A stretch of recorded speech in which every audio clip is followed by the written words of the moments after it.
4th, 2019. My name is Adam Duffy. And I'm Raya Partible. Today marks the beginning of Spread Love Week, a week where we here at FTV are dedicated to making everybody here at campus feel loved and appreciated.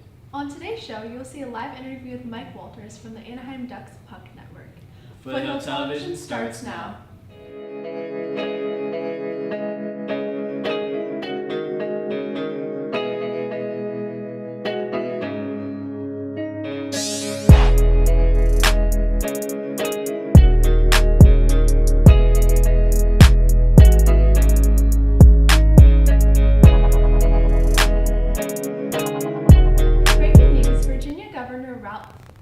Is under pressure to resign after a racist yearbook photo resurfaces. Also, 21 Savage was arrested and may be deported by the ICE, who claims he's in the U.S. illegally. Now to David Hutchins with sports. They want me dead. Put that price on my head.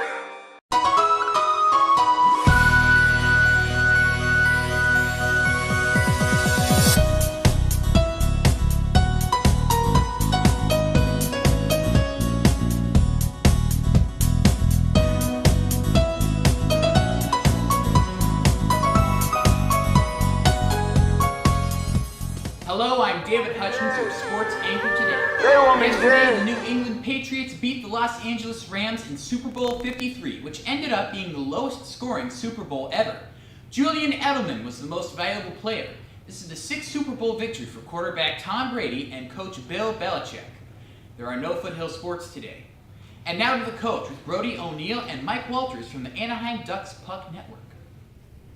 Hi, I'm Brody O'Neill, and joining me today is Michael Walters. He runs the podcast for the Ducks, Ducks and Pucks, and he is also the owner of the Puck Network, a national media company that covers almost every NHL team.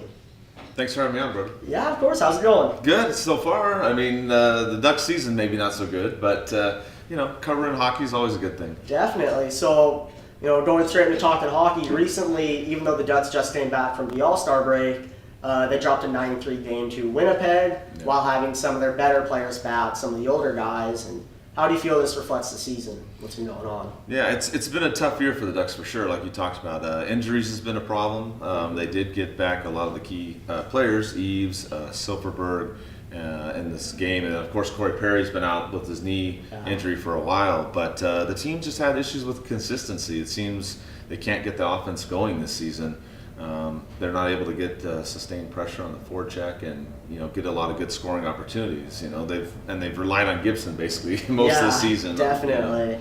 And with talking scoring, mainly our forwards, who are obviously supposed to be some of the higher point producers, aren't putting up points that they should be. They're not doing essentially their job with a lot of it. And what do you feel should change with that? Obviously, we've had Silverberg being the leading scorer for us right now with 12 goals in the last 10 games. He's been very productive, but with the rest, what's up? I think the biggest thing with them is just the way that they're attacking in the zone. They're kind of taking the outside lanes too much. They're not getting in front of the net, causing a much havoc. Yeah. I think with Perry back, hopefully we'll see more of that. Also with Eves back, we'll see some more of that.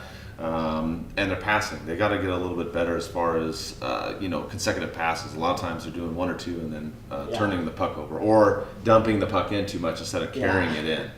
Yeah, definitely some points with that. And with some of our players, obviously we've had a lot of trades coming up recently. We've had Cogliano for sure. Abert was out for Cluse. And what do you think's going on with the coaching staff? What are they trying to do with this? Well, I think the tough part for a lot of people is people are fed up with Carlisle and the coaching staff and the situation, but that's not getting changed. GM Murray is keeping the coaching staff together, so they're focusing on the players. Yeah. So it seems like he traded away Cogliano, a big fan favorite, to kind of shake things up, and then he's doing that with some of these other players. And I don't know if that's necessarily the answer. I think he did that to kind of give the team a jump start. And they did win a couple games after the trades, but then now they've gone back to losing a bunch. And like you point out, their worst loss in a long time against Winnipeg. Yeah, that was definitely a very low game. And here's just a big question for you. Sure. Of all Ducks players, I know you've been following the Ducks since 1992, really? Yeah. Who are your top 5 favorite players? Not skill-wise, but just favorite. Just my favorite overall. Yeah. I would say, obviously, number 1 for me would be Teemu Selanne. Yes. Be my favorite.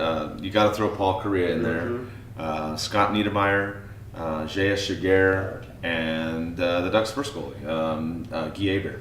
Okay. So those would be my 5. I like them, yeah. And I'll have one more question for you real quick.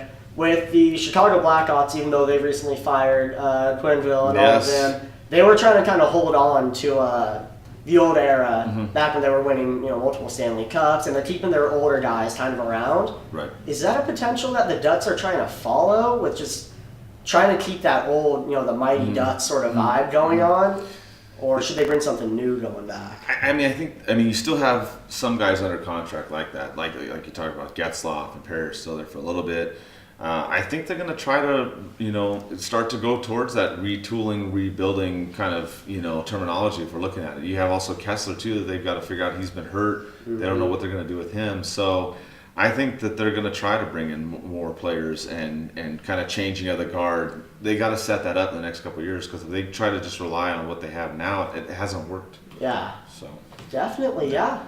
Well, that's really all we've got for right now. Thank you for coming on the show today. Thanks for having me on. Appreciate it. And thank you. Back to the desk. Hey Knights, let your parents know that the next PTO meeting has been scheduled for Tuesday, February 5th, has been rescheduled for today at 7 p.m. in room 302. HS Avid will be holding our next fan meeting on Tuesday, February 5th at 6 p.m. in the PE classroom. Come on out and find out what we have planned for the students. All Avid parents and students are welcome to attend. Hey seniors, senior best nominations are on the senior haiku page. Name any Foothill senior that may fit each genre, such as most outgoing, most likely to succeed, or best personality. Nominate for your senior superlatives now. In entertainment news, Alicia Keys, a 15-time Grammy winner, will be the master of ceremonies and host the Grammys on Sunday. Also, Christophe St. John, star of Young and the Restless, has died at age 52. Happy birthday to Adine McGrath. Thanks for watching the show today. I'm Raya Partible. And I'm Adam Duffy. Have a magical Monday, Foothill.